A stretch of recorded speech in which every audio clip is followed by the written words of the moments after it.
હવામાન વિભાગે આગાહી કરી હતી કે પવનની ગતિમાં વધારો થતાં ઠંડીનું જોર વધશે અને રાજ્યમાં ફરી કડકડતી ઠંડીનો અનુભવ થશે. રાજ્યમાં કમોસમી વરસાદની પણ સંભાવના છે. અમુક વિસ્તારોમાં હળવો વરસાદ થઈ શકે છે.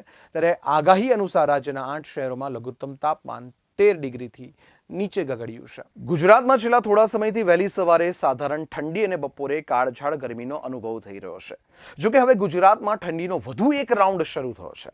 હવાની દિશા બદલાતી હોવાથી ઠંડીના ચમકારાનો અનુભવ થઈ રહ્યો છે.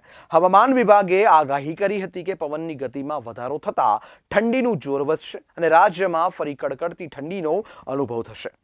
રાજ્યમાં કમોસમી વરસાદની પણ સંભાવના છે. અમુક વિસ્તારોમાં હળવો વરસાદ થઈ શકે છે. ત્યારે આગાહી અનુસાર રાજ્યના 8 શહેરોમાં લઘુત્તમ તાપમાન 13 ડિગ્રીથી નીચે ગગડ્યું છે.